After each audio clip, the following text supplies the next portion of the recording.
तुला केवढं आवडती ना. माहित आहे मला, पण तिच्या आधीपासून बी मला तू आवडतो सगळ्या. म्हणून तू तिला राग करतेस? नाही, मी कवा तिचा रागराग नाही केला.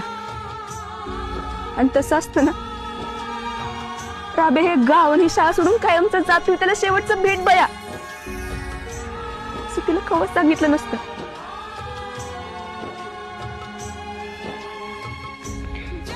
मला माहित आहे तिची काहीच चूक नाही, पण तुला तिच्याकडे बघितलं ना, वाईट वाटतं, लई वाईट वाटतं.